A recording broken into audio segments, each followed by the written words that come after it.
G'day guys, kia ora, good morning. Dave here from New Zealand Outdoor Blades and Bullets. Hope you're doing fantastic today. I know I am.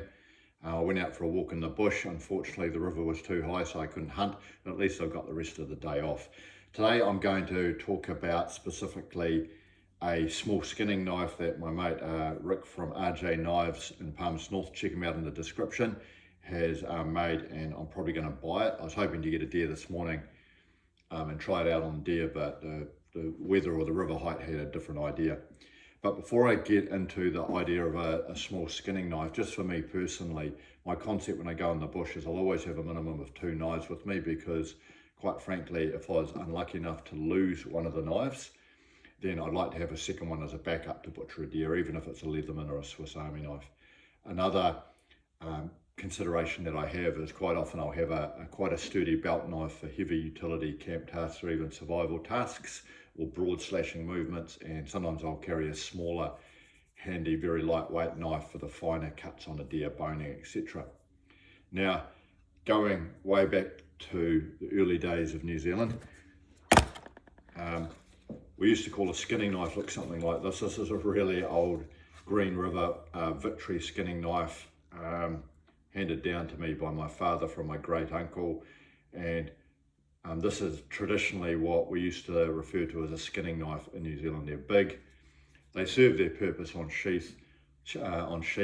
They're not particularly comfortable to use, and they're very big, but still effective. And here we have Rick's small skinning knife.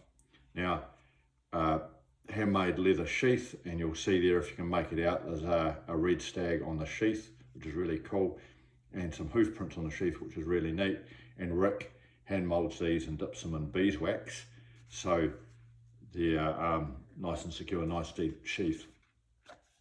So the knife itself, the handle on this one is black walnut. He's also done them in synthetic handles and also native hardwood handles. Small handle, which I'll talk about in a minute. It's a small blade and very light. It's got a full tang. The blade width looks about just a tad over 2 millimeters, and then it tapers down on the end. And the blade cutting length is just a little bit over 7 centimeters. So this is a small knife. The grind is a hollow grind, which is a very fine type of tip. And the advantage with the hollow grind is very, very sharp, because it's such a fine tip. You wouldn't be trying to chop down a tree with it, but it's not designed to do that. Nevertheless, it will be very tough, because this steel is high carbon 15N20, which is a very, very good high carbon steel.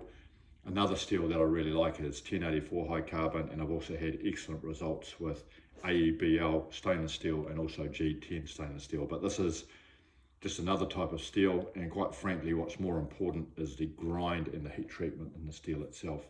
Now, I've yet to try this out. I was hoping to get one this morning, but the weather hasn't been too good and the river was flooded. But I've got big hands, but how do I use a knife like this? Well, as Rick informed me, you choke up on this knife and you put your forefinger on the tip. And this is a skinning knife, but you could use it for any type of deer butchery to a certain extent.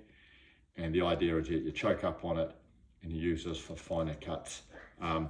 It looks and feels pretty handy, and I've always liked to have a small fixed blade on me. So really keen to check this out. And at some point, hopefully in the next few weeks, I'll be able to do a field review on this. So this is the small skinner by Rick from RJ Knives, and you'll see his little logo of a lizard on there. Anyway, if you got this far, thanks for watching and have a brilliant day. Cheers.